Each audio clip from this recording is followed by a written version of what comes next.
librería Europa. Es un placer encontrar a la librería con esta acogida. El segundo encuentro que celebramos con autoras y autoras.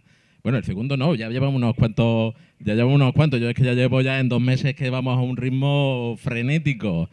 Como dice Eduardo, 52 años de Mili y ahora estamos, vamos, acelerados. Pues lo dicho, bienvenido a este encuentro. Nuestro agradecimiento a Librería Europa por provocar este encuentro con Raúl Quinto, a Rita por las gestiones que ha realizado para llevarlo a cabo, al Hotel Plaza Cabana también por las facilidades que nos ha ofrecido para poder tener con nosotros aquí a Raúl, y sobre todo a Raúl Quinto por estar aquí acompañándonos en Librería Europa y hablar pues de Martinete del Rey Sombra. Pero antes de empezar, bueno, Raúl, bienvenido, muchas gracias por estar aquí con nosotros.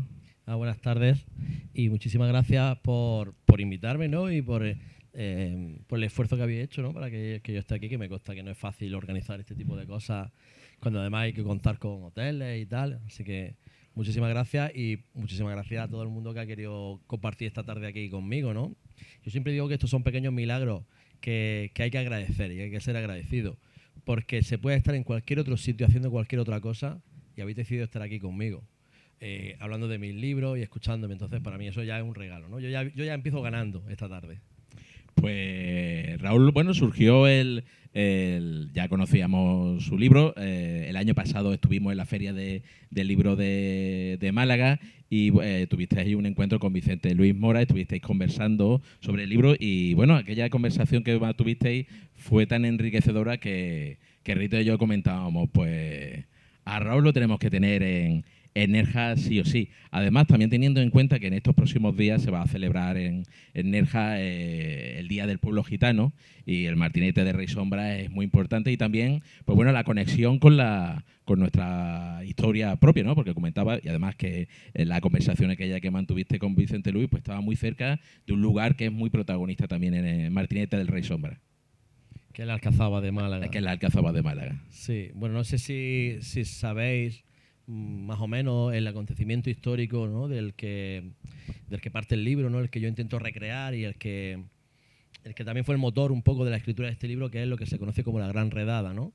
La prisión general contra la población gitana, que se decretó en el año 1749, que tenía como objetivo apresar a toda la población, a todos los gitanos y todas las gitanas que había en España, separarlos, hombres y mujeres, hombres mayores de 7 años, que iban a ser dedicados a trabajar como esclavos en los arsenales reales, es decir, los astilleros de la corona, con ese proyecto que tenía el Marqués de la Ensenada, que es uno de los personajes que flota aquí por este libro, que quería modernizar la Armada Española para competir en las grandes carreras de naciones, ¿no? Donde España parece que se estaba quedando atrás, pues quería ponerla a la misma altura o superar incluso a Inglaterra, por ejemplo, y dentro de ese plan le venía muy bien la mano de obra esclava gitana, ¿no?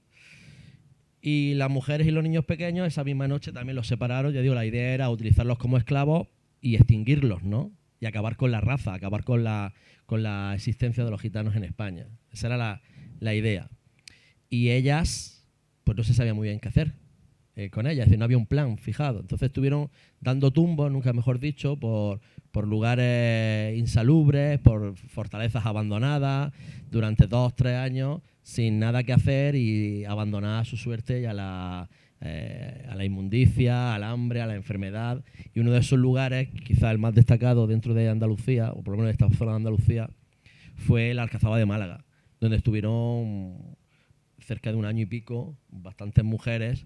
Ya te digo que no tenían nada que hacer, apenas les daban de comer, no tenían vestido, y hay un capítulo que le dedico a eso. Y creo recordar que cuando estuve en Málaga en la Feria del Libro hablando con Vicente y contando esta historia, no hay nada en la Alcazaba de Málaga, no hay ni una plaquita miserable que recuerde este hecho, ¿no? Lo cual me parece que ya es lamentable. Antes has nombrado la palabra milagro y yo no sé si el Martinete de Rey Sombra es un milagro, porque desde que se editó en el 2023 en una editorial pequeña, no voy a decir si minúscula, ¿no? Pero casi un esfuerzo individual de Jekyll and Jill, y bueno, pues premio Cálamo Otra Mirada 2023, premio de la crítica, premio nacional de narrativa. Es decir, que esa literatura casi desde la periferia pues está logrando un reconocimiento y, por decirlo de alguna manera, bastante ruido, ¿no? Sí, mira, para que os hagáis una idea, cuando presenté el libro en la Feria del Libro de Málaga, había menos gente que la que hay aquí, ¿vale? Uno de ellos estaba este hombre y había una gente ahí como muy... Doy fe. Muy amable y supongo que algo le gustó, ¿no? Porque aquí al final me ha llamado, pero el libro ha ido como muy poco a poco. Sí, ahora parece, ¿no?, que era como muy obvio, muy evidente que este libro iba a funcionar bien. Para nada, todo lo contrario. Es decir, como dice el compañero, este libro está publicado en una editorial minúscula, si es la palabra. Lo minúsculo a veces puede ser poderoso, ¿no? En este ha sido el caso. Es decir, esto es una editorial que la lleva un señor en un pueblo de Zaragoza que está absolutamente, digamos, fuera de la realidad y por eso hace estas cosas, ¿no?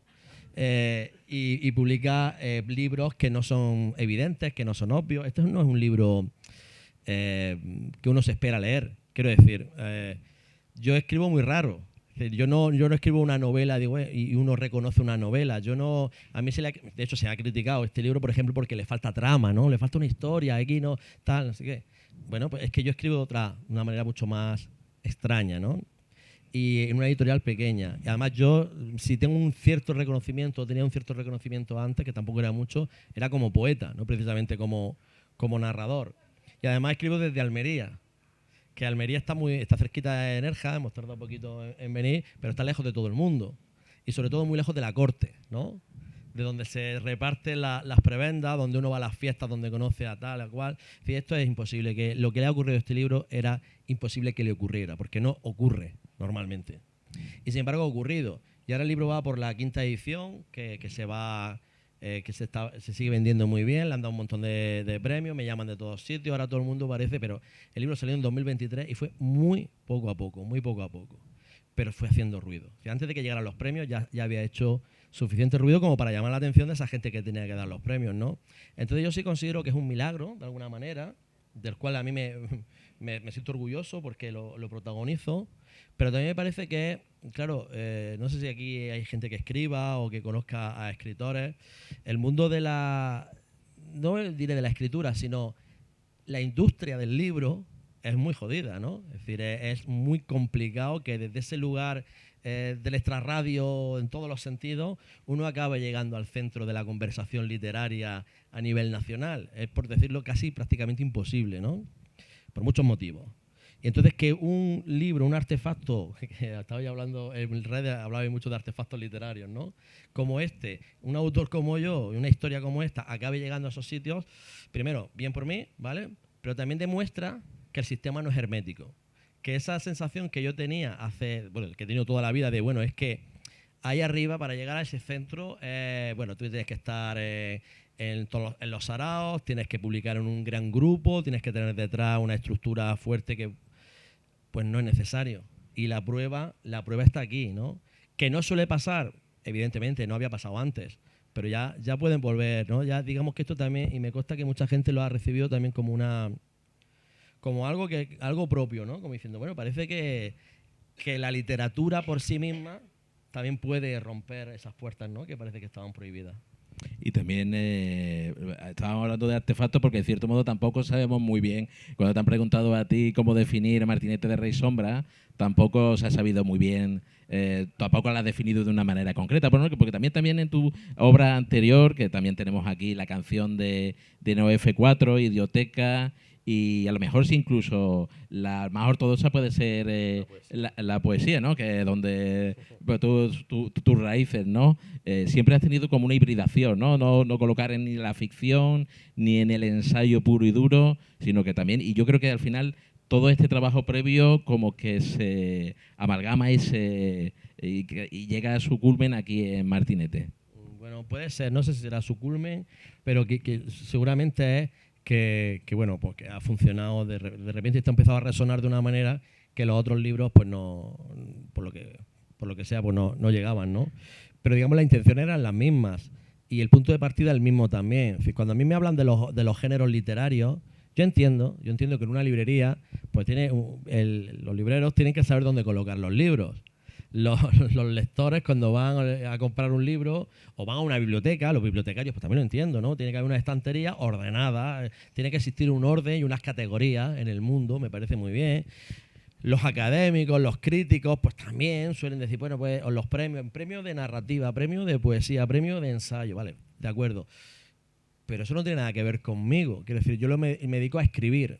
Y me dedico a escribir y lo que tengo es un universo de posibilidades a mi alcance, de todos los géneros literarios, de todas las posibilidades que da el lenguaje de sí, que se pueden expresar de muchas formas, y que por qué voy a renunciar a unas cuando me pueden servir para contar lo que quiero contar o para producir el efecto que quiero producir en el lector. Porque a veces no se trata solamente de contar, ¿no? Cuando uno piensa en narrativa, claro, yo no pienso con la mentalidad de un narrador, quizás porque no lo sea, ¿no? Yo no pienso solamente en lo que quiero contar, sino pienso en lo que quiero que sienta el lector.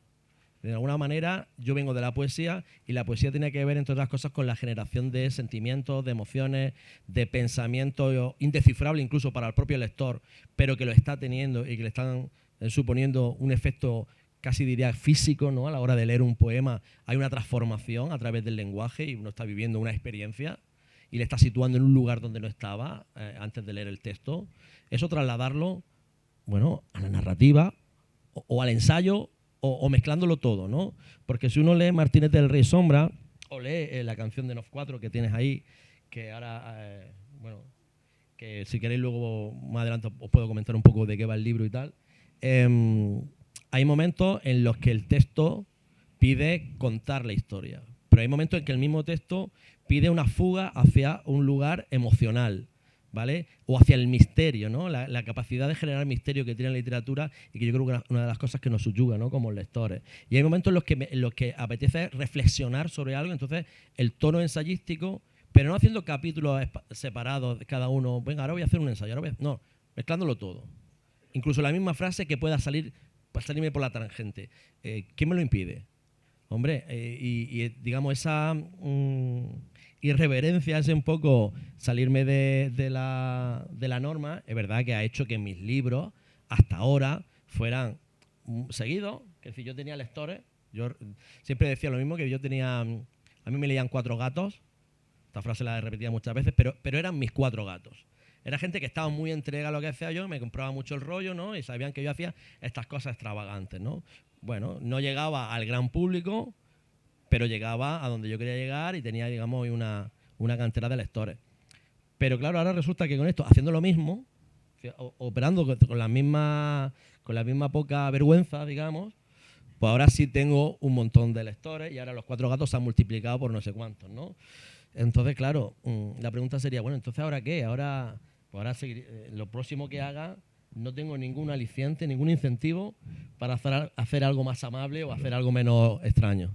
Seguir siendo juguetón. Claro, si no, ¿de qué? Quiero decir, esto como decía, hemos venido a jugar, ¿no? Decía, ¿cuál es mi objetivo con la literatura? Es decir, yo tengo un trabajo, decía, desde el punto de vista alimenticio, yo doy mis clases, además muy contento, muy orgulloso de ser profesor de un instituto público ahí en Almería y con eso me ganó la vida, le doy de comer a mi hijo, me he visto, tal, ¿no? Y luego esto es mi pasión y esto es mi obsesión y es el mundo en el que yo me gusta vivir, que es el de los libros mientras los escribo. Esto está muy bien, compartir, pero a mí lo que me gusta de verdad es escribir. Entonces, si yo a la hora de escribir renuncio a ese juego, ¿por qué? ¿Por qué motivo tendría que hacerlo? No encuentro ninguna razón que me diga, bueno, pues ahora domestícate un poco, porque claro, ahora ya tienes más lectores y no puedes defraudarlos. Lo anticipo ya, os voy a defraudar enseguida, ¿vale? Pero bueno, así somos.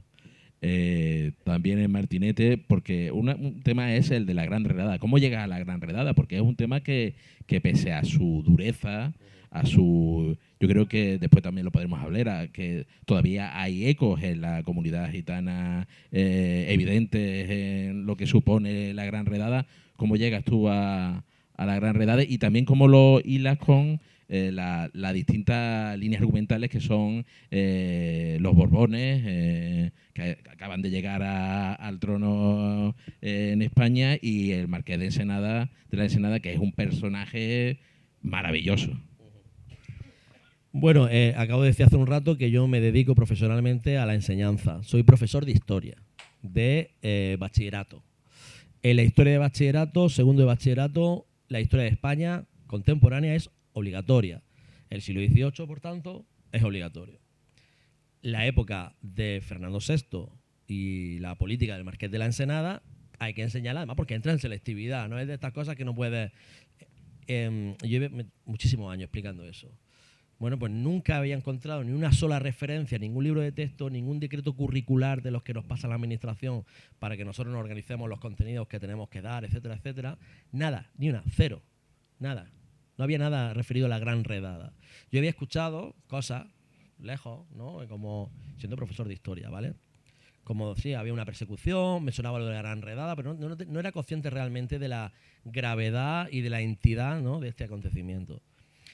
Cuando llega a mi departamento de mi instituto una revista a la que estábamos suscritos, una revista de historia andaluza y tal, un dossier, estoy hablando del año 2017, un dossier sobre historia del pueblo gitano en Andalucía, varios capítulos, digo, bueno, voy a leer esto para formarme, ¿no? A ver si... Y había un capítulo dedicado a la Gran Redada, y conforme yo voy avanzando en la lectura del artículo, digo, ostras, pero vamos a ver.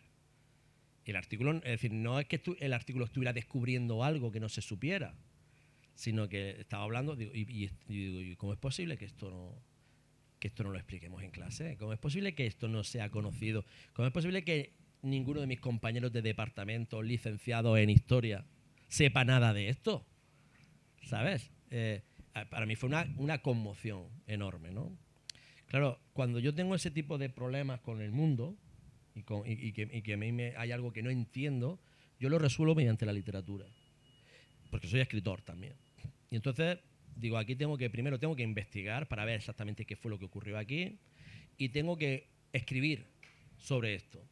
Escribir por varios motivos. Primero, para darle un poco de luz a este acontecimiento que efectivamente no se conoce, y que el arte tiene una potencialidad para dar a conocer la historia y para fijar la memoria que, por desgracia, la academia, las universidades, ni los profesores tampoco tenemos, ¿vale? Entonces digo, vamos a utilizar este altavoz que da la literatura para enseñar esto, ¿no? Por otro lado, también reflexionar sobre cómo se construye la historia, porque la historia no es un destilado natural del tiempo que sucede y ahí lo tiene. La historia es una construcción que se debe a la interacción de diferentes fuerzas, inercias, instituciones económicas, políticas, de muchos sesgos, ¿vale? Y se construye la historia así, pero el olvido también se lo construye así. No solamente lo que se fija, sino lo que se arrincona, ¿no? Entonces yo quería reflexionar también sobre eso. Y para reflexionar sobre todas estas cuestiones y también ya de paso cosas que me llevaban, ¿no? Decir, joder, es que veo aquí en el espejo de lo que estaba pasando con la Gran Redada, con la persecución contra el pueblo gitano, aparte de la historia concreta del pueblo gitano y de su persecución, que creía que era necesario también como darle luz, veo un espejo de muchas situaciones a lo largo de la historia, del pasado, del presente y, por desgracia, quizás también del futuro, ¿no? Que esa persecución contra el diferente, ese usar al distinto, ¿verdad? Esa generación de la otredad para castigar la diferencia, para el beneficio del poder en muchos sentidos, ¿no? Y ejemplos hay a patada en la historia. También me apetecía reflexionar sobre eso a través del caso concreto del pueblo gitano. Entonces, para reflexionar sobre eso, la historia pedía efectivamente hablar de lo que ocurrió con ellos, hablar de reflexionar sobre ese vacío, por qué no se cuenta esta historia, y intento ahí establecer algunos hilos.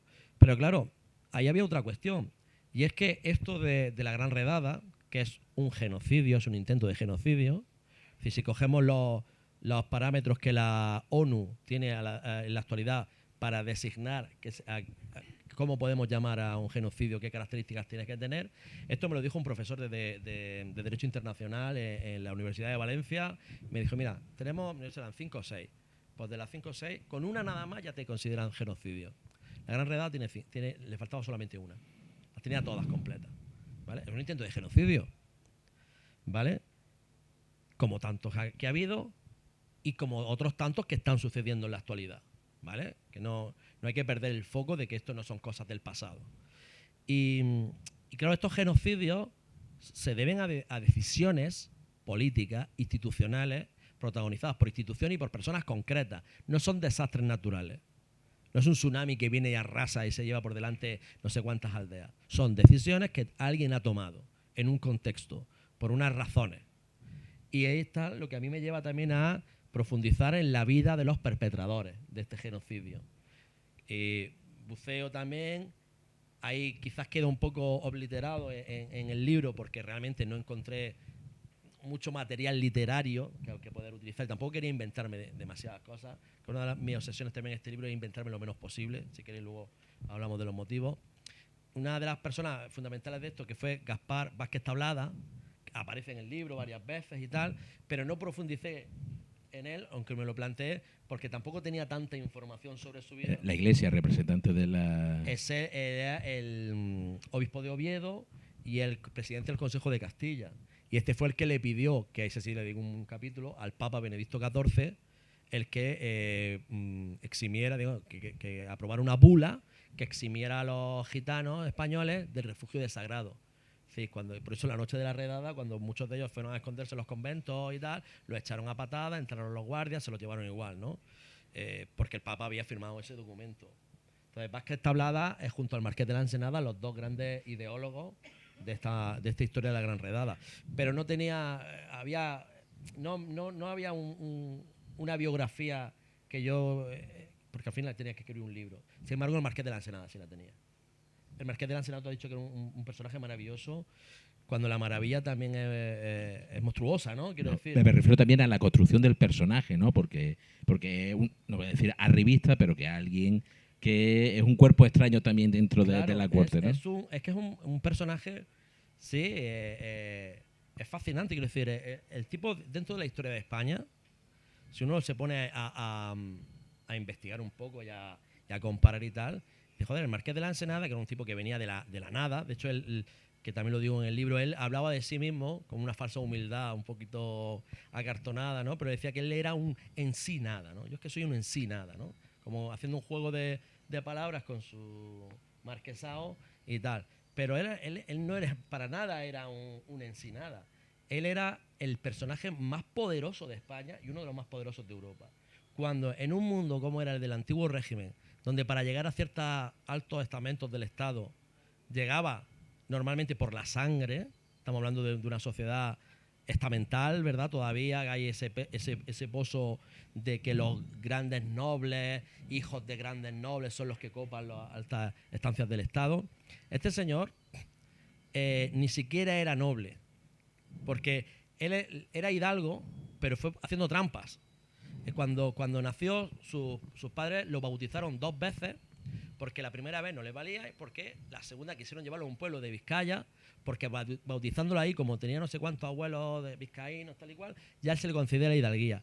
Pero cuando lo llevaron para allá, como el cura sabía que ya se había bautizado, dijo, yo no lo bautizo, yo me quito del medio. Y el cura se salió y los padres lo bautizaron y firmaron los documentos ellos. Es decir, que empezó siendo hidalgo, que tampoco era gran cosa, pero era hidalgo, haciendo chanchullos desde la cuna, ¿no? Y el tipo desde ahí, eso sí, era muy listo, era una persona, no puede ser de otra manera, ¿verdad? Muy inteligente, muy vivo, va sirviendo a determinados señores, poco a poco aprende a leer, aprende a escribir muy bien, aprende a pensar, aprende a escuchar, aprende a saber cómo funciona el poder y va ahí medrando poco a poco, acaba trabajando en el Arsenal de Cádiz, ¿vale? Precisamente, y ahí se cruza con José Patiño, que era como la mano derecha del rey Felipe V, ¿no? Era como el gran político, ¿no? del momento. Y este tipo, en un encuentro ahí en los astilleros, ¿cómo sería la cosa? Que ese mismo dice, vente conmigo. Y se lo lleva. Se lo lleva con él y lo convierte, digamos, como en su aprendiz, ¿no? Aprendiz maestro, y el tipo empieza ahí a medrar, que acaba, en aquella época había cinco secretarías, el equivalente a los ministerios, de los cuales 4 estaban en manos del Marqués de la Ensenada. Le llamaban el secretario de todo. Y aparte no solamente esa capacidad, ¿no?, para hacerse valer en las altas instancias del poder, donde era difícil sobrevivir, porque las puñaladas vuelan, os podéis imaginar, ¿no?, lo que es la política al más alto nivel, ¿no?, y más en esos tiempos, donde las puñaladas volaban de verdad, y envenenamiento y esas cosas ocurrían, ¿no? Este tipo también tiene un proyecto para España. Tiene un proyecto para España de corte ilustrado. Estamos hablando de mitad del siglo XVIII, donde la ilustración todavía es algo, digamos, de muy moderno, muy incipiente, que todavía, digamos, la época del despotismo ilustrado que luego se va a desarrollar, todavía no ha llegado eso del todo a todas las cortes. Están ahí en las ideas, está ahí el pensamiento, pero como muy de vanguardia todavía. El Marqués de la Ensenada conecta con eso. Él sabe que para que progresen las naciones, la ciencia aplicada, la tecnología, todo eso hay que activarlo. Hay que racionalizar el Estado. Tiene todo el tema este del catastro, todas estas cosas que hemos estudiado en el colegio, ¿no?, del Marqués de la Ensenada. Todo tiene que ver con eso. Y él manda por ahí misiones de científicos y de espías, ¿vale?, para robar información a los países poderosos. Ahí tenemos la historia de Jorge Juan, que es otro personaje que también tiene lo suyo, ¿no?, y que merecería, pues, una saga de libros escritas por Ian Fleming, casi, ¿no?, sobre sus aventuras y tal. Y estamos hablando, por tanto, del primer gran estadista ilustrado de la historia de España, que viendo luego lo que pasó en el siglo XIX con la historia de España y con los estadistas, pues diríamos, ostras, es que ojalá hubiera habido más marqueses de la Ensenada, parece, ¿no?, que nos pide el cuerpo. Además de eso, el tipo era el que las mejores fiestas organizaba de toda España. Tenía los mejores vinos, los mejores chocolates. Sabía leer perfectamente la situación. A los reyes los tenía comiendo en la palma de la mano. Fíjate, cuando él medra en la época con Felipe V e Isabel de Farnesio. Hablo también de eso en el libro, ¿no? Creo que ha apagado el micrófono, me parece. Con Isabel de... Sí. En este momento, cuando el joven Fernando VI y Bárbara y tal, en la época de Isabel de Farnesio y Felipe, los tienen ahí como arrinconados, los putean bastante, porque Isabel pues tiene solamente ojos para sus herederos, es ella la que quiere llevar, y esto como que le sobran, ahí hay un puteo constante, ¿no? Total, que cuando el rey Felipe muere, Fernando y Bárbara dicen, esta es la nuestra, y echan a todo el mundo, ¿no? A todos los de la corte los fumigan, llamaban en la época la poda del árbol farnesiano, ¿no? Echan a todos, sobre todo a Isabel, le pegan una patada en el culo y la mandan por ahí bastante lejos. El único que sobrevive de toda la corte de Felipe, ¿quién es? El Marqués de la Ensenada. Bueno, eso ya te dice que digo, este tipo, el mundo se acaba, pero él siempre está de pie, ¿vale? Y luego, bueno, las damas de la corte, yo he visto retratos de él y no se le veía tampoco, feo no era, pero tampoco es que fuera Antonio Banderas, ¿no? Sin embargo, todas las damas de la corte, la marquesa de no sé qué, la marquesa del otro, la camarera de la reina, todas comiendo de su mano, bueno, y otros sitios también de su cuerpo, ¿no? Y es decir, que el tipo es fascinante, lo mires por donde lo mires, pero es que además, y este es el asunto, es que además era un genocida. Claro, quiero decir que todo esto nos hace la composición del personaje. Entonces, toda esta otra parte que he estado contando, más o menos, se contaba, se decía, aparecía en los libros, sobre todo la parte política, ¿no?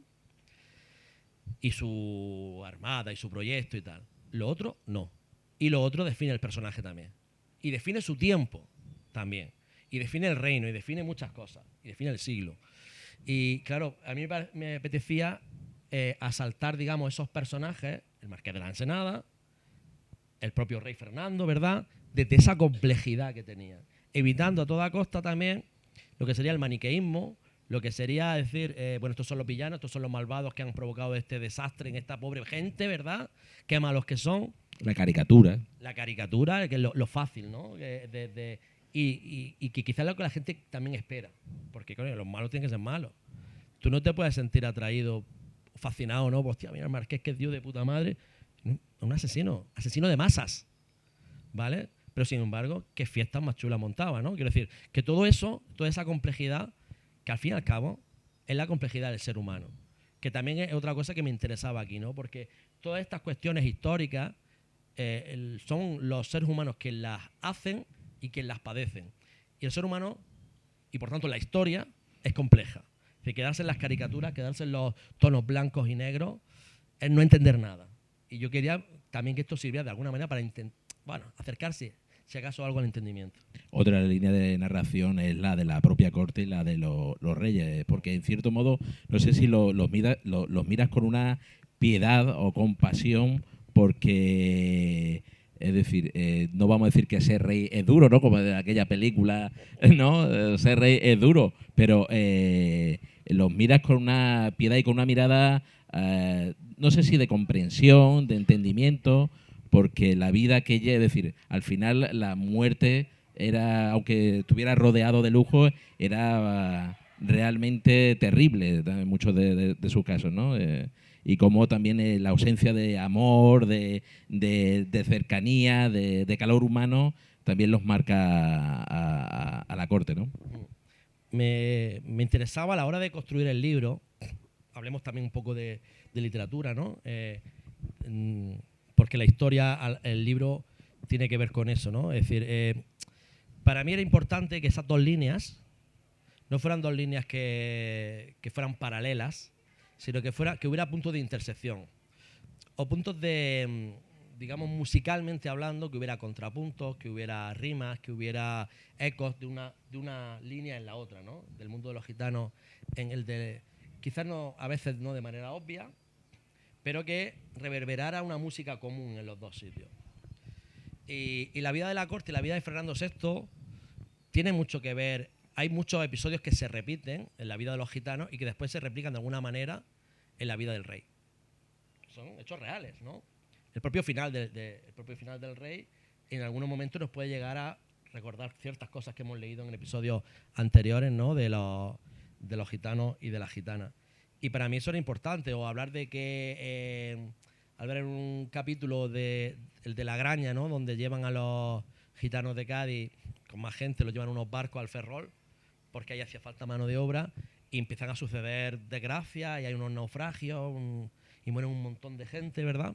Y al siguiente capítulo hablar de la escuadra del Tajo, de esa ceremonia de barcos reproducidos a escala de la Armada Española, donde iban los reyes ahí con cantantes de ópera y flores y tal, ¿no? Ese contrapunto, pero también rimas, ¿vale? Rimas como, por ejemplo, que los gitanos fueran detenidos el 30 de julio a las 12 de la noche con una luna llena estallando ahí en el cielo de blancura, ¿verdad? Y que el marqués de la Ensenada fuera apresado también a las 12 de la noche para llevarlo al destierro también con la misma luna llena sobre el cielo, ¿no? Ese tipo de rimas y de situaciones comunes y tal que me iba encontrando a la hora de investigar y que decía, esto me va a servir para generar la estructura del libro. Y sobre todo porque también hay un mensaje ahí, ¿no? Que al final yo creo fervientemente en esto de la lucha de clases. Yo sí creo que hay una arriba y hay una abajo, ¿vale? Y hay unos que ese arriba lo ostentan exprimiendo, explotando, machacando a los de abajo. De ahí no me sacan por mucho que no esté de moda, ¿vale? Pero también sé que la esencia humana, ¿vale? Que lo que hace al ser humano ser lo que somos, no distingue de arriba y de abajo. Eso también lo sé. También en la miseria, también en el dolor, ¿verdad? Y que ese señor, ese rey, ¿no? Que hablamos de ahí del capítulo cuando nos lo... No, el primero no, porque el primero está muerto, ¿no? El siguiente, ¿no? Cuando nos lo describen cómo se levanta un día por la mañana, ¿verdad? Y le ponen un almohadón y le dan su tazón de chocolate y lo visten y le traen el orinal para que lo orine y lo maquillan y lo llevan para arriba y lo llevan para abajo y lo tiene todo y tiene todo el mundo a su servicio, ¿verdad? Y sin embargo descubrimos también que ese tipo estaba totalmente solo, ¿no? Y que todo ese reino a sus pies no sirvió de nada cuando fallece su esposa y el único agarre que tenía real en la vida desaparece y entonces acaba hundiéndose en la más absoluta de las miserias, ¿no? Sin que haya habido un marqués de la Ensenada que decrete su extinción. Él mismo ha decretado su propia desaparición. No, el aire acondicionado. Ah, vale, decía, ya hemos terminado. No, que va, al contrario. Ya está. Al contrario, es que está... Es que nos está helando la piel con todo. Vale, no. vale. Pues está la soledad de los Sí, reyes. la soledad de los reyes. Y este rey, lo he dicho, ¿no? Que Fernando VI, bueno, pues lo tenía todo y no tenía nada. Tenía todo el mundo a su servicio y no había persona más solitaria en todo el reino. Y excepto cuando, bueno, ahí está la figura de Bárbara, que es otro personaje. En este mundo curiosamente, ¿no? Este mundo de la corte de los primeros Borbones, los reyes, vamos a hablar de los Borbones, ¿no? De los que ostentaban la corona. Dejemos los políticos fuera. Los reyes eran una calamidad. Eran unos pobres diablos. Eran unas pocas cosas enfermas. La locura que conecta también con parte de claro, tu... con otro Fernando, que con es otro Fernando Fernando. Manete. Felipe, Fernando VI, eran gente, bueno, eran pobres diablos, ¿no? Los que realmente tenían ahí el poder, los que realmente tenían la fuerza, los que realmente llevaban el reino sobre los hombros eran ellas. Isabel de Farnesio, que aquí no sale muy bien para a lo mejor porque desde el punto de vista de Fernando es como la madrastra, casi parece de cuento, ¿no? Y Bárbara. No hay Fernando sin Bárbara. De hecho, lo único que vale la pena de Fernando y que aguanta es gracias a Bárbara, ¿no? Entonces también me parecía bonito, ¿no? Contar eso. Martinete es un canto de dolor y tú eres poeta. ¿De qué manera ha determinado que cuentas la historia del pueblo gitano en el ritmo? Porque también es un libro que en muchas ocasiones pide ser leído en voz alta, ¿no? Y que tiene esa sonoridad del cante, de la poesía declamada, como era algo que te iba saliendo de manera automática, que lo sentías como algo que te surgía del interior. Sí, yo no sé escribir de otra manera. Quiero decir, aquí había una apuesta quizá un poquito más decidida por el barroco, ¿no? por estructura o una forma de contar más barroca, ¿no? También porque estamos hablando del siglo XVIII, entonces me pedía eso. También porque, digamos, al llevarlo más hacia la poesía, tanto a nivel de imágenes como a nivel de musicalidad, yo escribo siempre para que leyéndolo en voz alta suene bien. Porque el sonido para mí es importante, porque la música para mí es determinante a la hora de la literatura, porque vengo de la poesía y la poesía sin música no es nada. La poesía no se trata de darle al enter después de cada frase, la poesía se trata de que haya un ritmo, ¿no? Haya una musicalidad que no necesariamente tiene que ser métrica o tiene que ser con rima, sino que puede ser incluso conceptual a veces, ¿no? Pero hay una música ahí. Yo eso lo traslado aquí e intento pues llevarlo a la historia concreta. Pero claro, aquí hay una apuesta, como digo, como más poética, ¿no? que quizá en otros textos y tal, por el hecho de que yo quiero contar, y como he dicho al principio de la charla, no sé si lo recordáis, yo quiero que el lector sienta y que el lector esté en el lugar donde están sucediendo las cosas.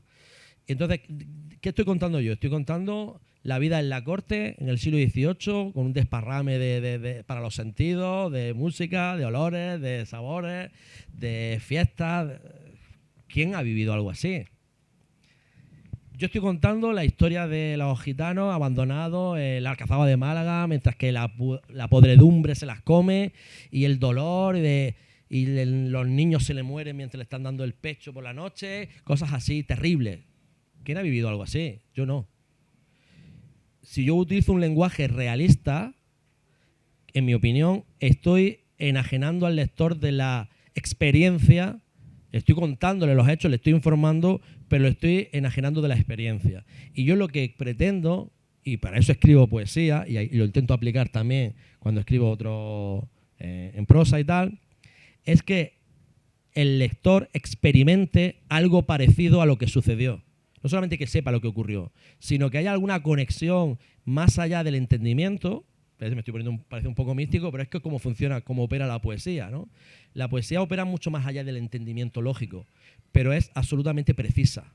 Es decir, cuando tú estás leyendo algo que te provoca una sensación extraña a la que no sabes ponerle nombre, pero lo estás sintiendo, eso lo provoca la música, Eso lo provoca la poesía, que es la musicalidad del lenguaje, ¿no? Que es el lenguaje hecho música, o la música hecha lenguaje, en la poesía, ¿no? Y entonces, claro, si yo describo esos sucesos de la Alcazaba de Málaga, metiendo poesía de manera evidente con las imágenes y poesía con la música, de alguna manera el lector tiene la posibilidad de estar sintiendo algo de lo que pasó ahí, ¿no? Se lo hace más cercano. Fijaos lo que estoy diciendo. Muchas veces se tiene el tópico de que la poesía aleja a los lectores, que es una cosa difícil, hermética.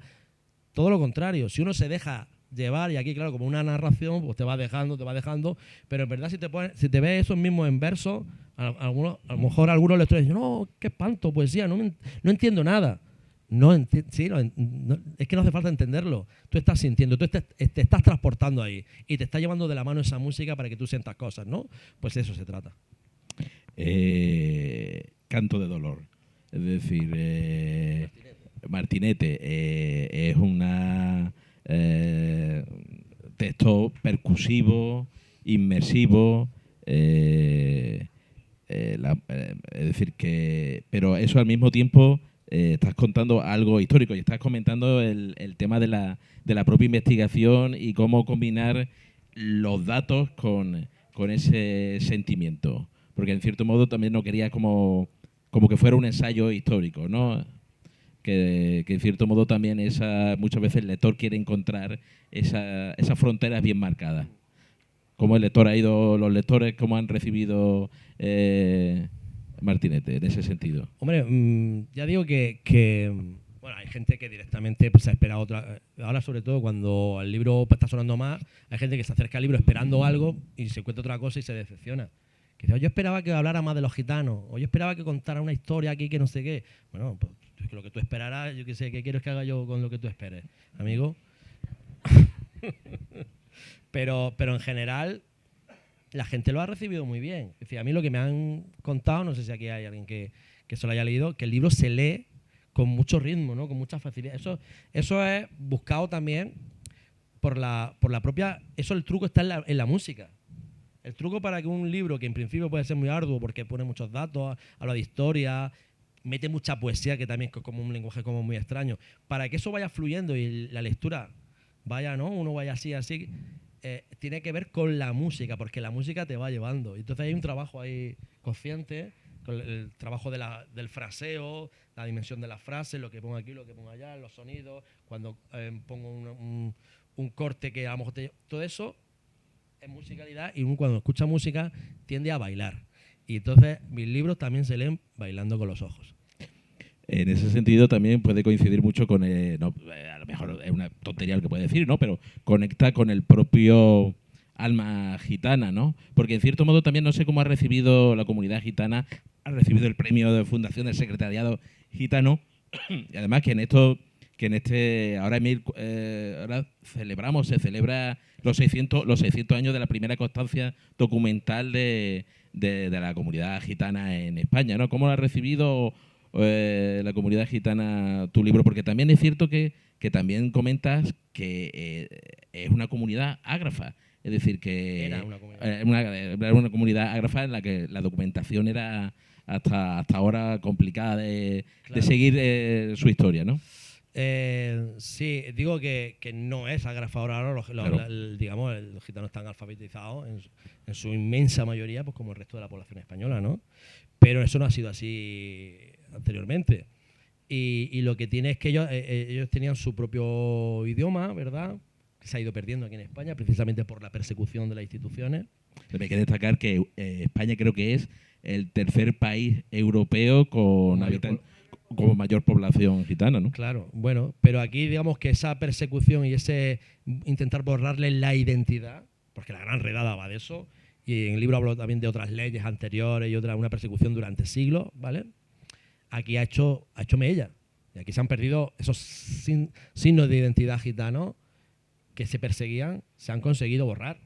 Eso es así. Es decir, si tú te vas al este de Europa, un gitano eslovaco se entiende perfectamente con un gitano húngaro, hablando en romanó.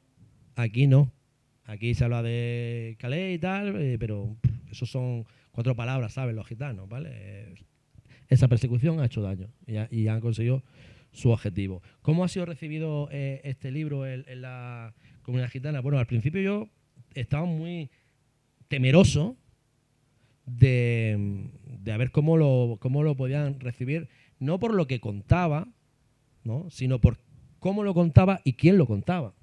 Porque yo no dejo de ser un profesor payo, ¿vale?, que me meto aquí a enseñar y a hablar de la historia de los gitanos, que yo considero que una historia que me atañe, ¿verdad?, porque considero que es historia de España y que explica incluso mis propios prejuicios, explica esa historia, explica de dónde vengo yo también, pero evidentemente entre mis antepasados no hay ninguno que sufriera aquello, ni uno, que yo sepa, ¿vale? Es decir, entonces, claro, era como, hostia, a lo mejor te estás metiendo, te estás atribuyendo un papel, una voz que no te corresponde. Y eso es yo entendía que hostia, si no, intenté hacerlo con muchísimo respeto precisamente para evitar que pudiera ocasionar esto que me parecía razonable que pudiera pasar. Porque al fin y al cabo no estoy hablando de, quizás nosotros hablamos de este acontecimiento de la Gran Redada, no sé si hay aquí algún gitano o alguna gitana, pero nos resulta como, hostia, nos sorprende, nos resulta llamativo, nos preocupa, nos hace pensar, nos hace reflexionar, pero no nos duele en la sangre. Pero es que todos los gitanos españoles y todas las gitanas de la actualidad son descendientes directos de los que sobrevivieron a la Gran Redada. Es que ahí no hay literatura. Es que ahí no hay un ejercicio de recuperar la memoria. La memoria la llevan ellos en su propia sangre, ¿vale? Entonces, que yo me metiera ahí en ese terreno, hostia, pues podía salir escaldado. Incluso con motivo, porque mucha gente a veces, los gitanos siempre han sido contados desde fuera y muy mal contados. Las cosas como son. Tópicos, prejuicios, muchas historias que, bueno, que todo el mundo conoce. Es verdad que me fueron, conforme el libro fue haciéndose ruido, ese ruido primero y tal, me llamaron de algunas cosas para hacer con gitanos. Resulta curioso que cada vez que he hecho durante los primer año y medio más o menos cosas en librerías como esta, o en bibliotecas o en espacios de payos, había payos pero no había gitanos. Y cuando he hecho cosas con los gitanos, había muchos gitanos, algún payo había flamencao, ¿no?, porque sabéis cómo, pero no estaban los payos tampoco. Entonces, digamos, como yo en el libro reflexiono sobre esa gran división que hay, ¿no?, como la historia ha hecho una zanja entre una comunidad y otra, se ha generado esa idea de la otredad, ¿verdad?, y cómo lo he comprobado in situ, ¿no?, a la hora de presentar el libro y de mover el libro. Entonces estaba primero ese tema. Y luego sé que es verdad que he ido poco a poco notando cómo desde determinados lugares gitanos me iban, ven para acá, ¿no? Y ya cuando me dieron el premio cuando fue el mes pasado, creo que fue, pues para mí fue una cosa muy, muy bonita, de verdad, muy, muy emocionante, porque era como la prueba de que, hostia, tan mal no lo he hecho. De alguna manera ellos han sentido el respeto que yo tengo a su propia memoria y el tratamiento respetuoso, entre otras cosas, para mí lo principal es porque hay un artefacto artístico que está a la altura, ¿no?, de ese dolor, ¿no? Y luego porque he intentado no quitarme, como dicen ellos, tener la mirada limpia, ¿no?, para hablar de todos estos temas. Entonces, para mí ahora sí estoy tranquilo en ese sentido, pero no contaba con todas conmigo. Creo que es importante que cuando un creador se sienta, un opinador, lo que sea, se sienta a hablar de lo que sea, que sea consciente de dónde emite esa opinión. Y que si yo, por ejemplo, quiero pontificar sobre los homosexuales y yo no soy homosexual, tengo que tentarme la ropa para, a ver, espérate un momento, a ver si lo que tengo yo son prejuicios, a ver si yo estoy hablando desde una situación, desde una perspectiva que considero natural y que considero que esta es la idónea y no deja de ser la mía, que está condicionada por mi por mi sexualidad, por mi género, por mi estatus social, por mi etnia, por lo que sea. Eso no es una situación natural, eso es la mía. Entonces, para escribir sobre lo que sea, este libro habla sobre la enfermedad mental, habla sobre un enfermo de esquizofrenia, ¿vale?, que existió también y hablo sobre el tema de la enfermedad mental y hablo de muchas cosas, luego si queréis hablamos un poquito más. Yo no soy un enfermo mental, yo no tengo esquizofrenia, pero quiero escribir de eso. Entonces, fíjate, el libro empieza, que para mí es un leitmotiv, ¿no?, a la hora de escribir y de estar en el mundo. Dice: ¿Escribir para qué? Hay que hacerse esa pregunta, ¿verdad? ¿Escribir desde dónde? Hay que saber desde dónde uno escribe. Precisamente para que luego no meter un poco la pata. Además, también es una reflexión sobre el hecho de escribir o de expresarse artísticamente o de expresarse simplemente, ¿no? Tanto la canción de Fernando Oreste Anetti como también La lengua rota, donde pues a través de la poesía recorre o recuerdas a personas que por su activismo pues fueron calladas. Sí. Claro, porque es que el lenguaje, el habla, la comunicación es un campo de batalla también, ¿sabes? Y a través del decir, el mundo cambia. Para bien a veces, ¿no? Para mal. Y entonces sobre eso también es una cosa que me obsesiona, ¿no? Como escritor y como alguien que trabaja también con el idioma, que trabaja con el lenguaje, que trabaja de emitir lenguaje, ¿no? Pues me interesaba muchísimo. Y cuando había, y hay, ¿no? Un debate, en mi opinión, bastante falseado, ¿no? Sobre el tema de la libertad de expresión, se le ha dado una vuelta un poco extraña, ¿no? A este tema. Pues aquí hablo de gente que efectivamente por su libertad de expresión acabó asesinada, por ejemplo.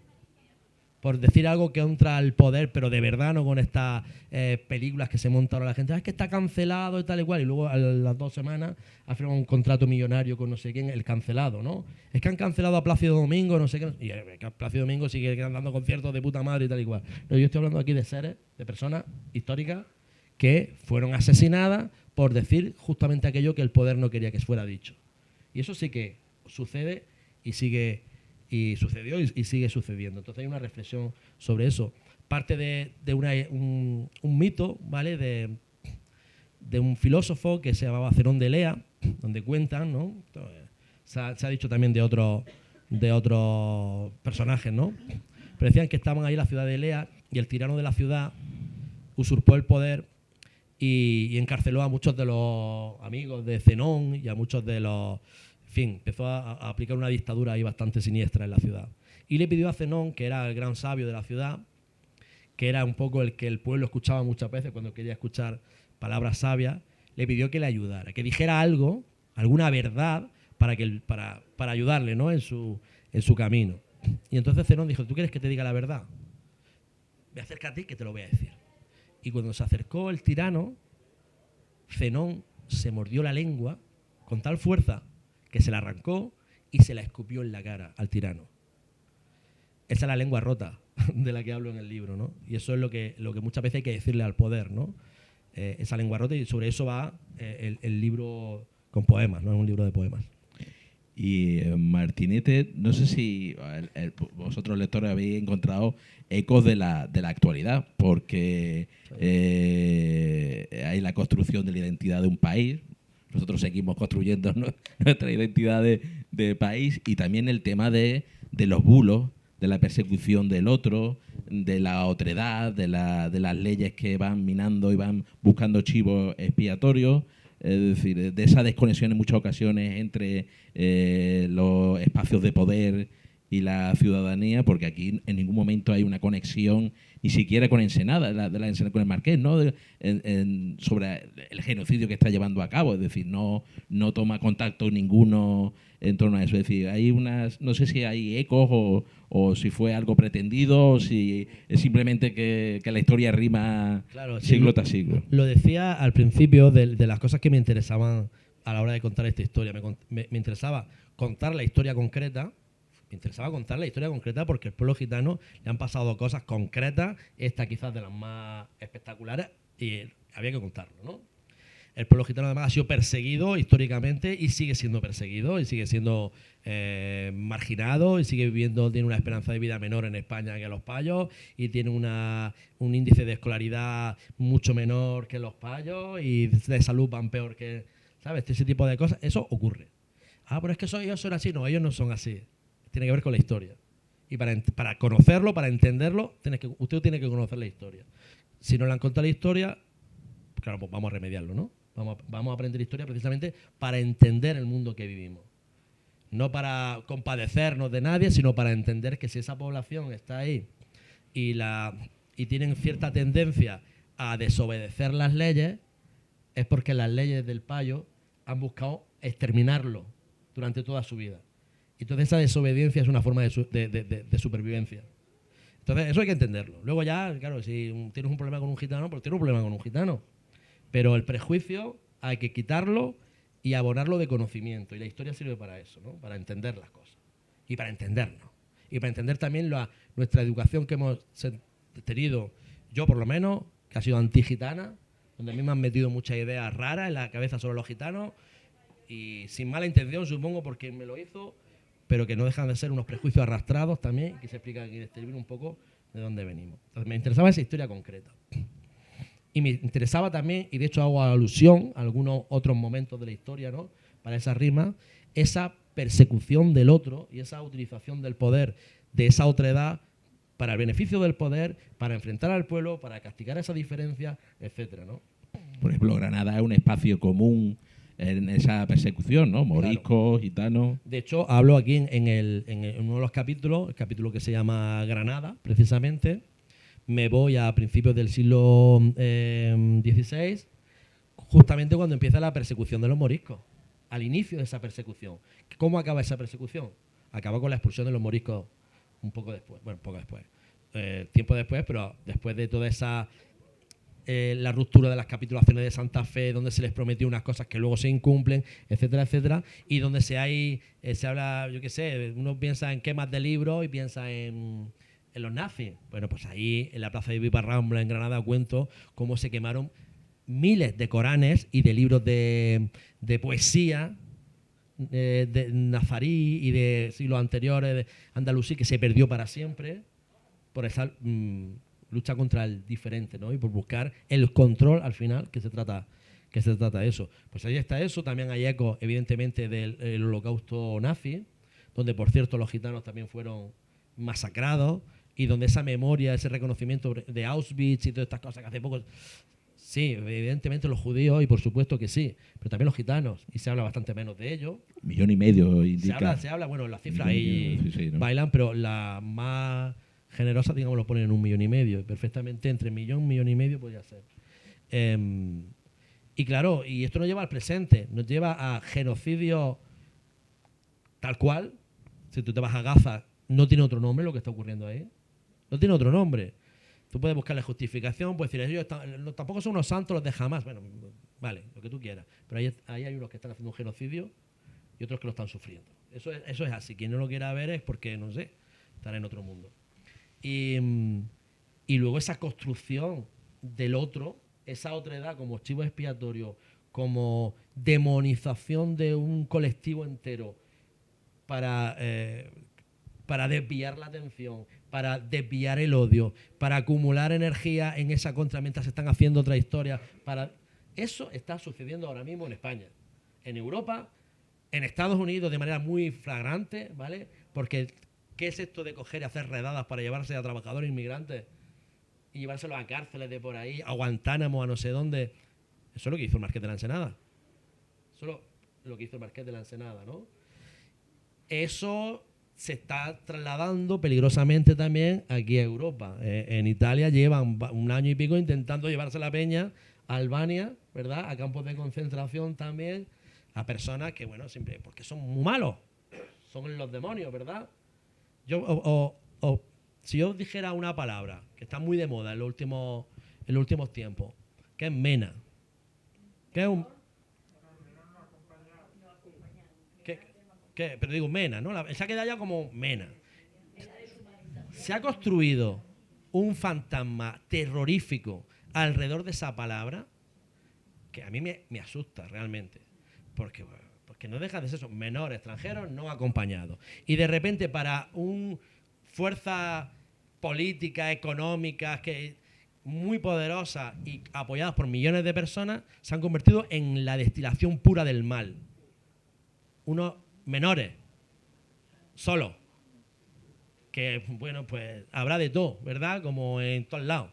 Pero que eso sea el mal, que eso sea el gran enemigo por el que tenemos que juntarnos y defendernos porque nos van a comer, ostras, y funciona. Está funcionando y está sucediendo. Bueno,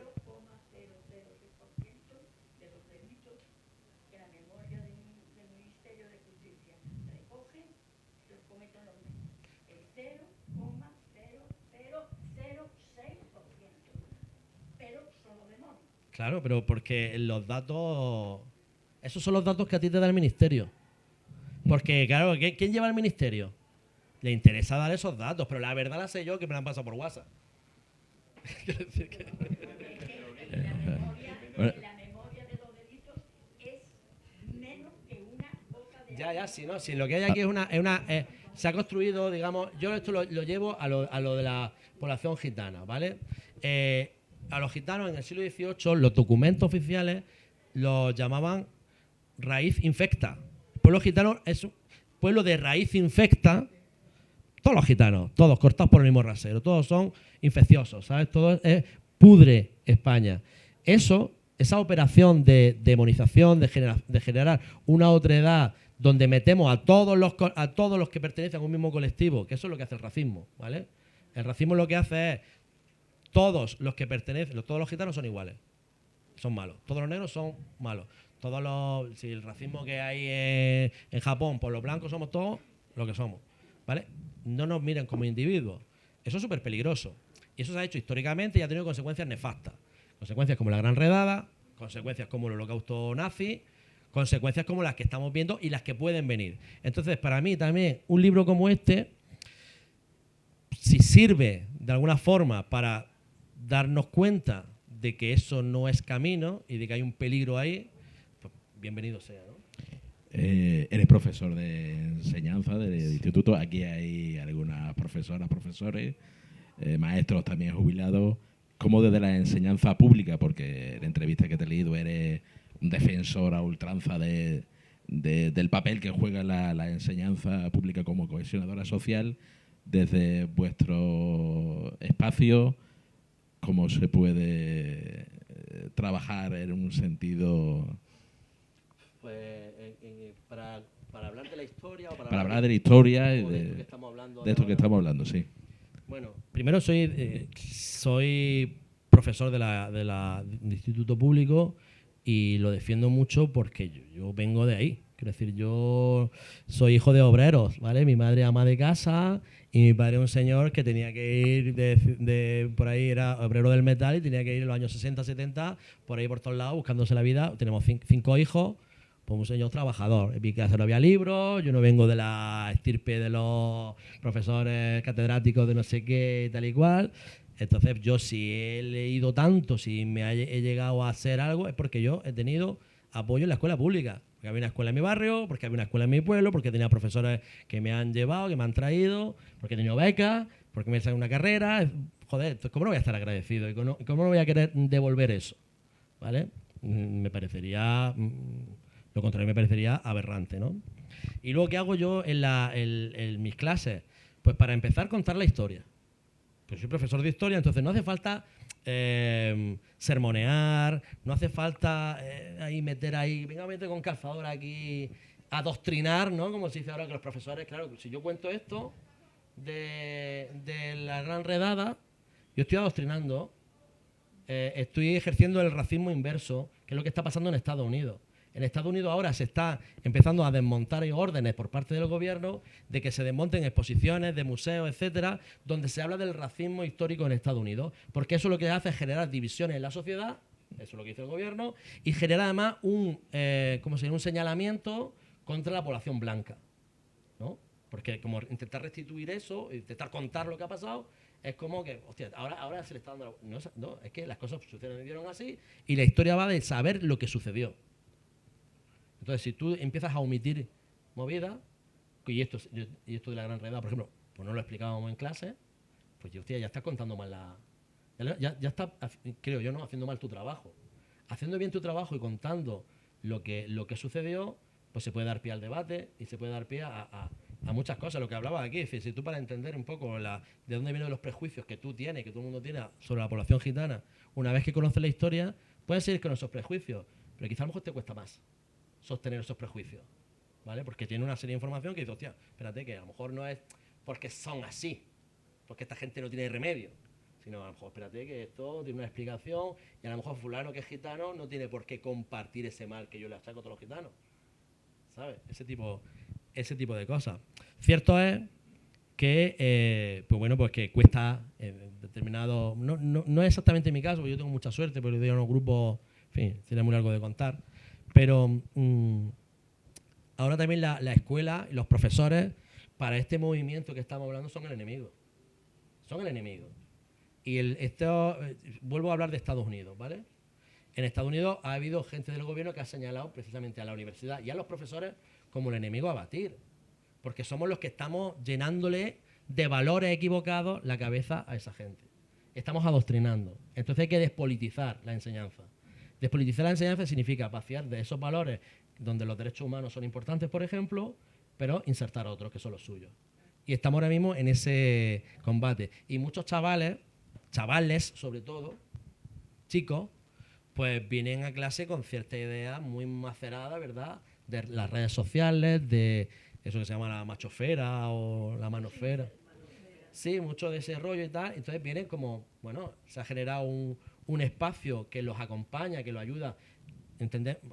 A ver, yo no le echo la culpa a los chavales. Los chavales que van a tener la culpa de nada. ¿Sabes? ¿Tú crees que los chavales son los que crean esos vídeos? Los chavales son adolescentes que tienen miedo de la vida, como lo hemos tenido nosotros siempre que teníamos 15 o 16 años. Que no entendemos una mierda. Que queremos que esas chicas nos miren y no nos hace caso. Ese tipo de cosas. Y encima todavía estamos en un mundo donde el feminismo, por ejemplo, ha tomado mucho aire y de repente hay gente que lo está señalando y ellos no lo entienden.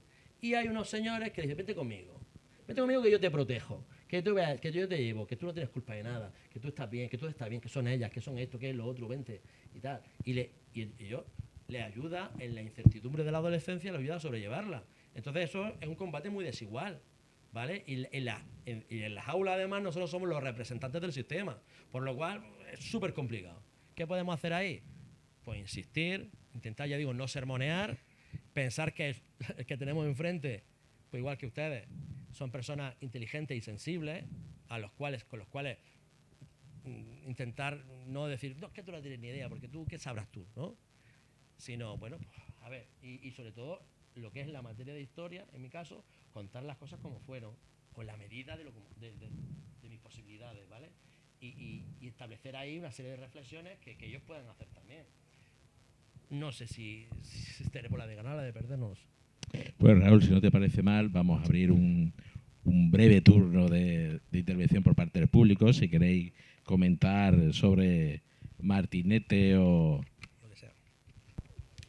Voy encendiendo mientras tanto el micrófono. Sí. Pues si alguien quiere comentar sobre Martinete, la lectura, ¿sí? Hola, nada, que desde que me enteré que ibas a venir, pues la verdad me alegré bastante, porque yo, vaya, he leído el libro en la segunda edición, la leí ya, y la verdad es que me has descubierto un episodio que me has descubierto una cosa que no sabía, o sea, la verdad es que sí, había escuchado algo de que habían perseguido, pero no de esa escala, ¿no? tan importante como lo explica. Y me ha parecido fantástico, vamos. Y más escuchándote ahora y viendo todo tu proceso creativo y todo eso, pues yo que también escribo algo, pues la verdad me ha interesado bastante.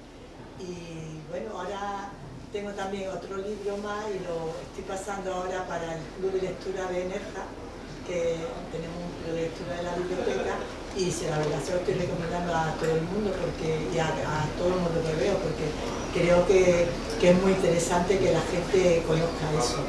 Y te iba a preguntar una cosa que me ha salido aquí. Tú también estás trabajando con Pilar Tábora, ¿no? Sí.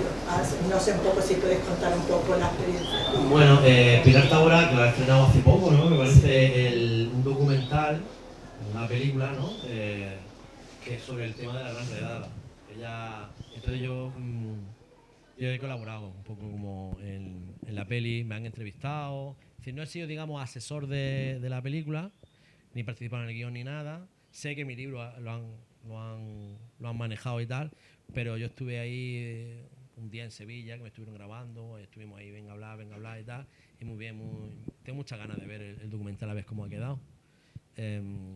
Y Pilar es, bueno, una persona muy comprometida y siempre, digamos, aparte de, digamos, que tiene buena mano, ¿no?, a la hora de dirigir y de contar cosas, ¿no?, con la cámara, ella es una persona que siempre ha hecho mucho por dar a conocer la propia, digamos, el orgullo gitano y el orgullo andaluz también lo llevamos. Entonces tengo muchas ganas de ver ese documental. No sé si lo han proyectado por aquí o sabes tú.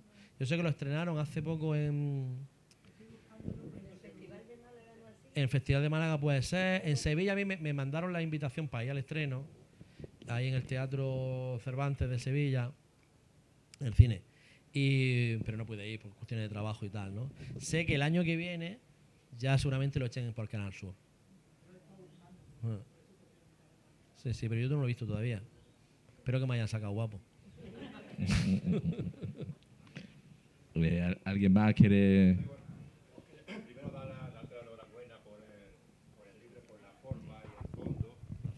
Y en relación de esta persecución, los episodios anteriores que hubieron, ¿cómo fueron más importantes, menos importantes? ¿Por qué te centras justamente en este episodio? Porque fue el más salvaje de todo. Es decir, yo ahí cuento, hay un capítulo además que se llama Leyes, donde yo voy haciendo un recorrido desde la llegada de los gitanos hace 600 años, ¿no?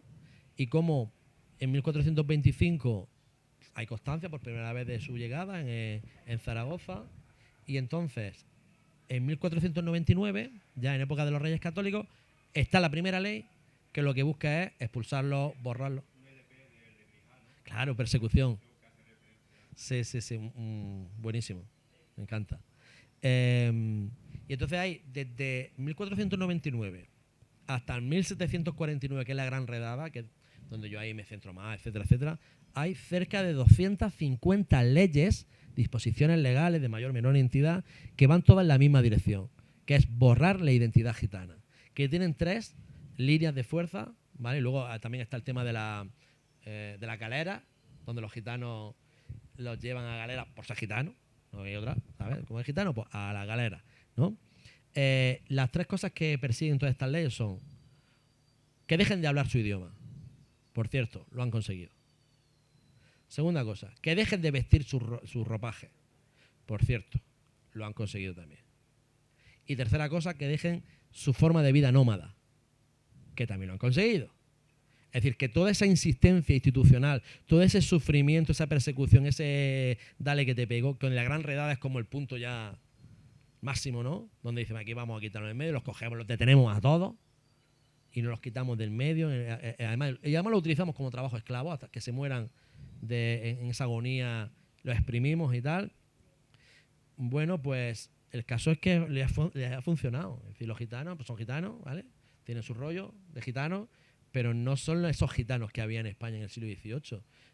No sé si están asentados en sus barrios, más o menos marginales, con mejores o peores servicios, los tratan mejor o peor y tal, pero ellos están ahí, no están por ahí con caravanas, como si sucede en el este de Europa, en muchos sitios, ¿no? Visten con mejor o peor gusto, pero visten como nosotros, ¿no? Y hablar, pues ya te digo, hablan un poquito, algunas palabrejas, pero ya está. Otro comentario en relación a los menas que hemos hablado. Hay menas que sí caen muy bien, ¿no? Porque son rubios y colorados. Bueno. Los ucranianos Hostia, claro. Los menos ucranianos, los menos ucranianos no son menas. Pobrecillos.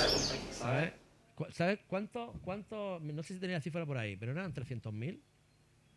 En España, ¿cuántos ucranianos han sido? 300.000 acogidos sin ningún problema.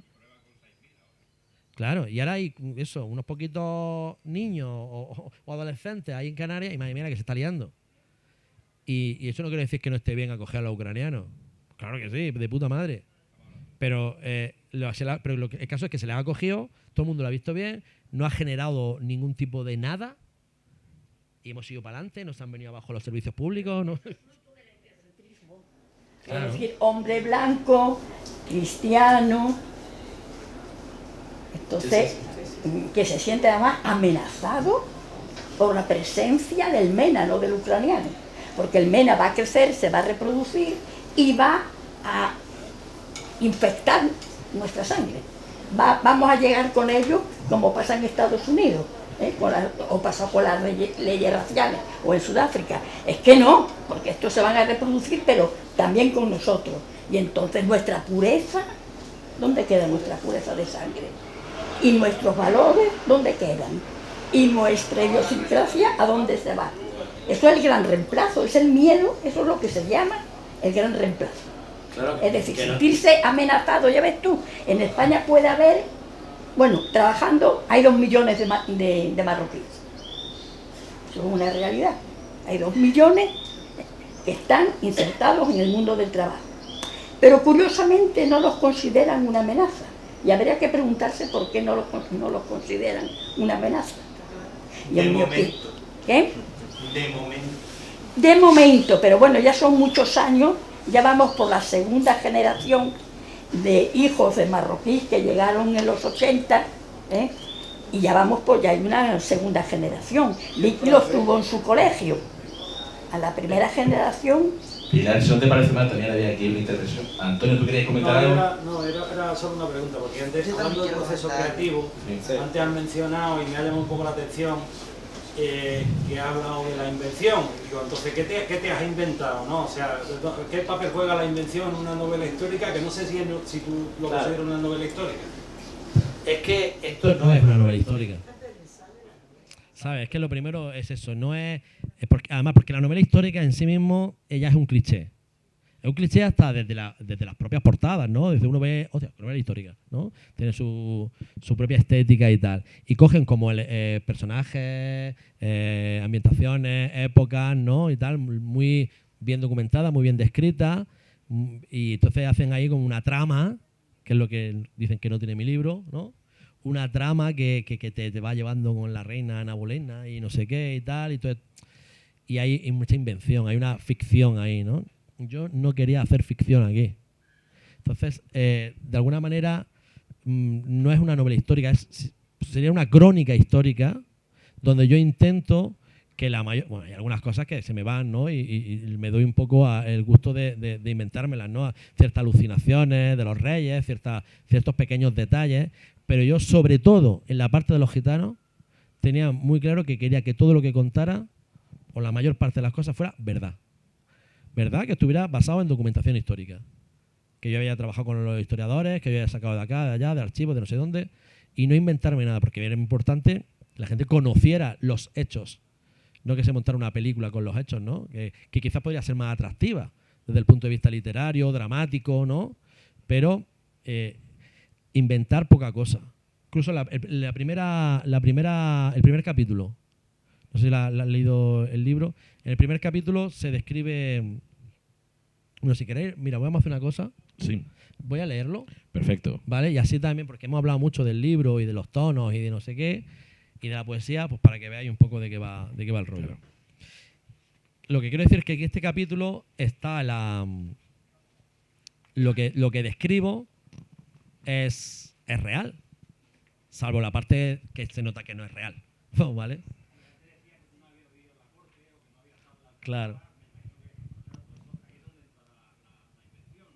Sí, no, porque la documentación, tú coges de ahí elementos que luego le echas un poco de poesía, pero está basándote en lo que están, en esas descripciones que sí existen ya, ¿no? Previas. Pero bueno, voy a leer esto, que se llama El Rey. Es una página y media. Dice: han vestido al rey muerto con sus mejores galas. Silencio. No hay nadie ahora. La luz de agosto destella en un enjambre de ácaros y motas de polvo doradas alrededor del cuerpo yacente. Como si un viento que no existe estuviera arrancando átomos de fuego extraño de la piel vacía del toisón de oro. Un pequeño incendio de siglos sobre el pecho inmóvil. Brocados de hilo fino y más oro. Dedos de apenas hueso y diamante. El bastón de mando a su lado y la espada ceremonial colgando quieta de su cinto. Sin filo, sin nadie que la ciña. El rey lleva un sombrero de 3 picos con la punta de plata y una hermosa pluma blanca.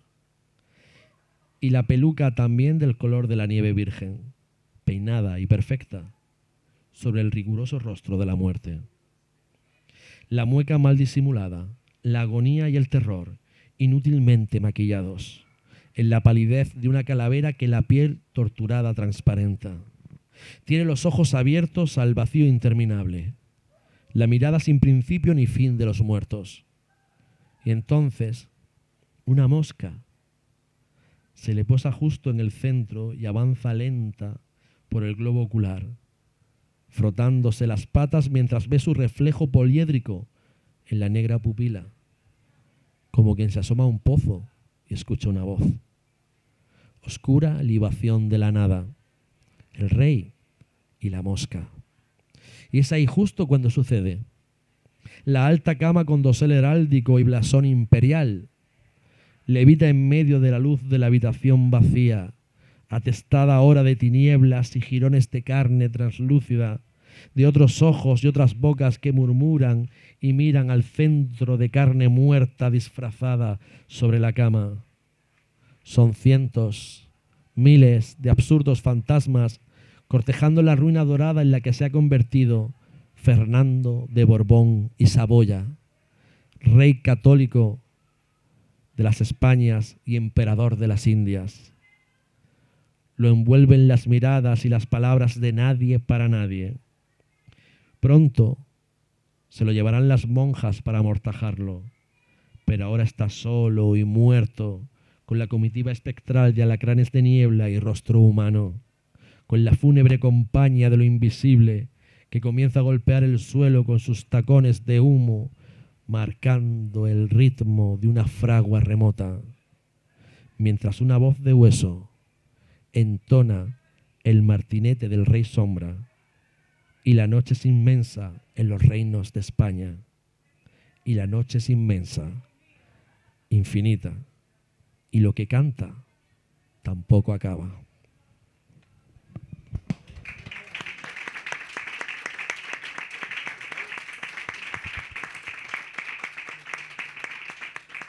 Gracias. Pues eso, todo lo que describo al principio, todo es basado en documentación histórica. Ahora ya me permito el lujo, hombre, todos los fantasmas y todo eso, está claro que no, pero ahí está la literatura, ¿no? Claro. Pero no meter muchos fantasmas donde no son necesarios, porque aquí tiene que resonar la verdad. Pues si no os parece mal, qué mejor manera de cerrar el...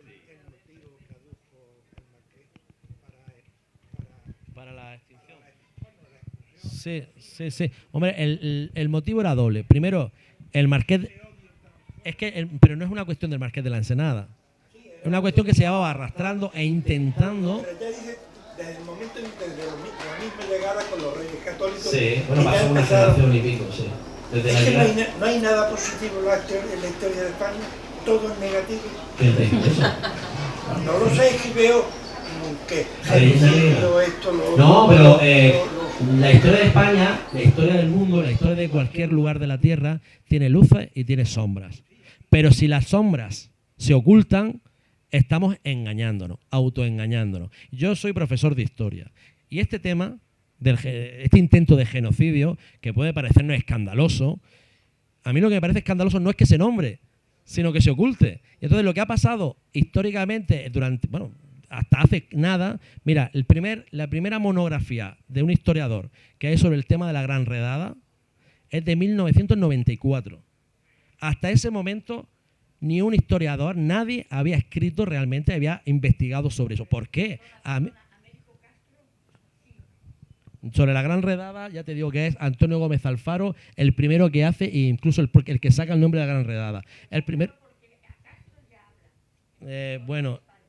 Hablará de la persecución, pero estoy hablando de la primera monografía que se le dedica exclusivamente... Bueno, es que la historia funciona así, no con menciones, funciona con estudios. Lo mismo que si tú te pones a investigar la bibliografía sobre la política del Marqués de la Ensenada, sobre el catastro, y te encuentras, no caben los volúmenes aquí, de tesis doctorales, artículos académicos, no caben. Y sin embargo de esto, que en mi opinión, a lo mejor estoy equivocado, me parece que es tan importante porque explica tanto sobre al menos la historia del pueblo gitano que forma parte de España y que es quizás la minoría más importante dentro de España son los gitanos. Y si no conocemos eso, pues no estamos entendiendo a esa minoría que forma parte de España. Entonces no estamos entendiendo España. Cerca de 800.000 gitanos censados en la actualidad. Imagínate. Pero Federico no podemos puntualizar Claro, algo, genial, una situación. pero sí.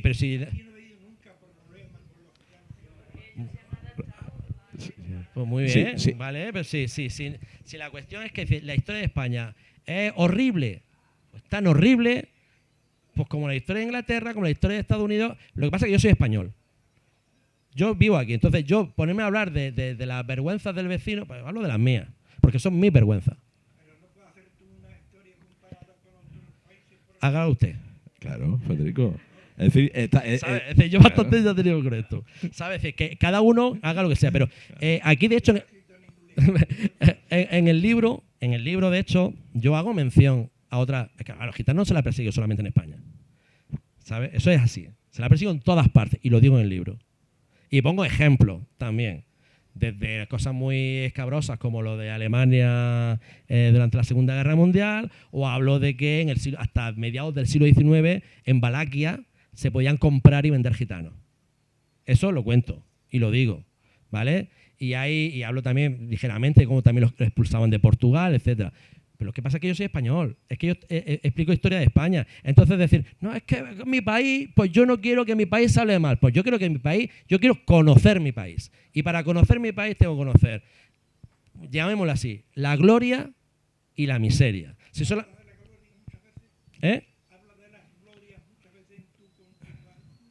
Pues yo cuento, no, yo llego para ahí y digo, cerrar las ventanas, que vamos a despotricar aquí de España porque odio España. No, hombre. Yo cuento la historia, ¿sabes? Pero la gloria es que son la gloria. Lo que sí también... Esto es interesante. Esto es interesante porque, por ejemplo, si hablamos... ¿A qué hablamos de esa gloria? Hablamos, por ejemplo, del proceso de conquista de América, descubrimiento y conquista de América, colonización de América. Eso se puede explicar de muchas formas. Y yo como historiador y como profesor de historia, donde además enseño a mis alumnos, precisamente por el tipo de materia que les doy, que incidió mucho en cómo se construye la historia. Yo soy profesor de bachillerato internacional, que es una movida muy rara y tal. La propia historia de la colonización española de América se puede ver y se ha escrito desde muchas perspectivas distintas. Si solamente vemos desde la perspectiva nacionalista española, que entiende eso como una gesta gloriosa, estamos malversando la historia. Si solamente lo vemos desde la perspectiva, utilicemos esos términos, negro legendaria, que vaya desastre, puto desastre, estamos malversando la historia también. Entonces, la historia lo que tiene que hacer es enfocar de distintos puntos de vista para acercarse lo máximo posible a la verdad de los hechos. Y la verdad de los hechos muchas veces... ¿Pero qué es la verdad? ¿Tu verdad o la mía? No, la verdad de los datos objetivos. De los hechos. Tú solamente uno del otro. Es que no se trata de una cuestión de Los datos visión. objetivos. A ver, no se trata de una cuestión... ¿No son ustedes, caballero? Es que son datos, la historia son datos. No se trata de una cuestión de... La historia no es una opinión, no es una visión, no es mi verdad. La historia se basa en el análisis, siguiendo una metodología, porque la historia es una ciencia, de fuentes. Y entonces, lo primero, tienes que utilizar fuentes, pero para utilizar esas fuentes tienes que analizar esas fuentes. Entonces, por ejemplo, las fuentes tienen sesgo, las fuentes tienen digamos, contaminaciones ideológicas de un signo y de otro. El historiador tiene que intentar eliminar, digamos, toda esa rebaba, como cuando uno saca el mineral de la mina y tiene que quitar las imperfecciones para quedarse, pues eso es lo que tiene que hacer. Es decir, si asumimos el relato, por ejemplo, del que nos han enseñado en la escuela sobre la historia de España, pues este libro no tiene sentido. Porque este libro precisamente lo que hace es... Pero que no hay un ánimo en mi parte de desprestigiar el país. ¿Quién soy yo para desprestigiar a nadie? Si acaso ya está desprestigiado el solo haciendo esto, ¿sabes? O sea, que lo veo por desprestigiar. No, lo doy por lo que es. Lo doy porque España como es. pasado. No lo sé, yo me siento muy orgulloso ¿Y quién no se siente? Bueno, no lo sé, hay algunos que no tanto. ¿Cómo qué? No lo sé. Cada uno. Yo no quiero ¿Sabes? Yo señalar a nadie, por supuesto, ni me señalo yo. Pero Claro, ¿quién de bien. España se siente? No se siente. Bueno, lo que me da y que tampoco hace falta sentirse orgulloso para vivir en un país. Lo que hay que hacer es cumplir la ley, ¿sabes? Y vivir y Que yo no sé Pero- por qué hay algunos que si no- apropian si no te del parece mal, orgullo y otros no. Aquí Raúl, también tienes a un colega. Quiero felicitarte. Gracias. Me fascinó la novela, me la leí del tirón. Me parece que sobre todo hace un gran ejercicio de recreación, independientemente de la investigación histórica que ha hecho. Hay una fabulosa recreación en la Armada del Tajo, es fabulosa, vaya, ese capítulo. Y también decirte que lo que más me ha gustado ha sido el lenguaje, el cómo lo has escrito, más que el hecho en sí, que ya es fuerte, es muy fuerte. Y yo como historiador me ocurrió lo que a ti, tampoco tenía noticia o sabía muy poco de este episodio.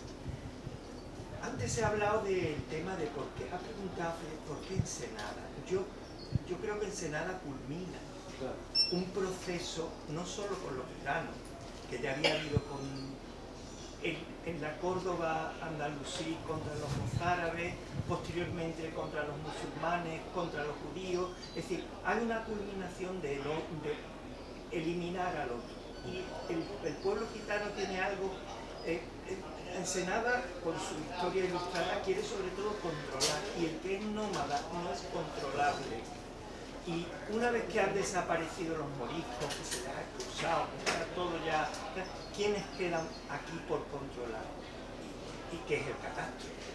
Sino un deseo de controlar fiscalmente a la población del resto de Castilla. Es la construcción del Estado. Y luego también te quiero lanzar aquí una puya. Hablamos de los gitanos, pero ¿qué somos los que no somos gitanos? ¿Cómo nos denominamos? El otro. Claro, pero es que esa es la cuestión de la otredad. Claro que somos Nosotros somos el otro del otro. No, nosotros nos denominamos payos. Nos ponemos en el lugar del gitano para denominar a los que no lo somos. No decimos, tú eres gitano, yo decía, tú eres gitano y yo soy payo. El gitano me llama a mi payo, pero yo me llamo a mí mismo payo, sin ser gitano. Es decir, me estoy colocando en el punto de vista del gitano para designarme a mí mismo que no lo soy.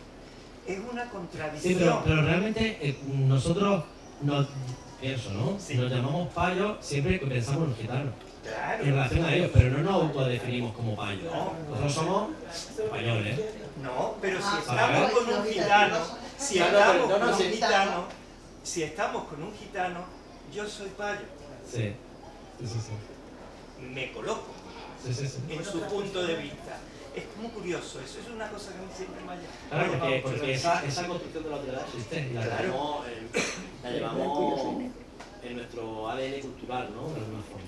Enhorabuena por el libro, Muchas magnífico. Me anima a leer otras cosas tuyas. Claro. Muy bien, pues aquí tenéis Te invito, Paco, a leerlo porque la canción de los cuatro. Animo mucho a leerlo porque para mí es mi libro favorito. Esta que has leído es muy poética.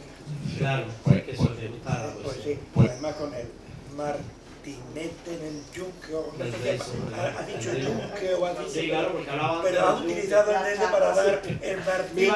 que me iba a poner aquí a... no, porque además lo recomiendo la segunda lectura que he hecho del libro. Invita a leerlo en voz alta y es una gozada hacerlo en voz alta. Así que Profundizar en lo que él ha dicho es muy interesante esa cosa, pero yo digo que a mí me gusta también agarrarme a algo positivo. No, pues sí, cosas positivas. Siempre me gusta ver El lado positivo. Pues mira, el lado positivo de esta historia, te lo voy Por a eso te he decir. preguntado de que por qué Ensenada Sí, iba a eso. Paco ya lo ha dicho, que era un proceso que pero mira, te voy a decir el lado positivo de esta historia. Que se intentaron acabar con los gitanos y no pudieron. Y aquí están. Y entonces cuando los españoles, cuando España, quiere sacar pecho fuera, ¿sabes lo que hace normalmente? Lleva flamenco. Entonces, quiero decir, Pues sí. al final esta historia ha salido bien, ¿no? Pero si no os parece mal, Federico, ahora continuamos, porque vamos a tener la oportunidad de que Raúl nos firme los libros y damos aquí el encuentro, aquí esta conversación, este debate abierto, esta conversación encendida que nos enriquece, que nos lleva a la empatía, a pensar en el otro, y agradecerte, Raúl, pues esta conversación, descubrirnos las claves del Martinete, y nos sentimos pues privilegiados y con mucha suerte de contar aquí contigo. Así que, bueno, una última cuestión. ¿Qué lectura? Porque cuando tuvimos aquí a Antonio Soler, pues no. ¡Uy! Bueno, hemos montado aquí como el espectáculo naval de los Borbones. Nos recomendó que dentro de lo último que había leído, pues Martinete de Rey Sombra era una de las lecturas más recomendables. ¿Qué nos puedes recomendar tú, Raúl, que estamos aquí en una librería de... Para que incluso lo podáis traer, ¿no? Bueno, podemos hacer encuentros encadenados, pero bueno, sí, para traer, pues estupendo también, sí, ¿por qué no? Claro. Es que estaba pensando porque además, mira, hace un par de semanas presenté en Almería el último libro de Andrés Neumann. Sí, es que lo estaba comentando. Que es una preciosidad sobre María Moliner, ¿vale? Sobre la vida de María Moliner y que cuenta ahí... María Moliner nació en 1900, ¿no? Entonces la acompaño un poco sobre la historia de España del siglo XX y un poco la peripecia de esta mujer tan... Pero bueno, es que lo del diccionario es lo más espectacular de su vida, pero si os leáis el libro es que no es lo único espectacular que hizo. Es que es un personajazo, María Moliner. Y Andrés lo cuenta súper bien, ¿no? Con ese pulso narrativo y poético que tiene él. Y entonces este libro es muy, muy... Y da pie también a la conversación, este tipo de charla y tal. Entonces yo recomendaría Hasta que empiece a brillar, de Andrés Neumann. Sí, está cerquita. El autor vive en Granada, por eso decía que está aquí cerquilla. Está cerquita. Y está de promoción ahora. Así que bueno, es cuestión de hablarlo con él y decirle, esto es Raúl Quinto, ¿sabes? Sí, pues seguimos los encuentros encadenados, que estaría fantástico. Pues lo dicho, Raúl, muchísimas gracias por acompañarnos, por aquí conversar de esta manera tan rítmica, Martinete, y nada, seguiremos esperando tu próximo juego de palabras, juego literario. Pronto, es decir, en mayo sacaré un nuevo libro, pero mientras... darle un poquito de vida a los viejos, ¿vale? Para que... Sí. Estupendo, pues lo dicho. Muchísimas gracias, Raúl. Venga, hasta luego, gracias. Muchas gracias.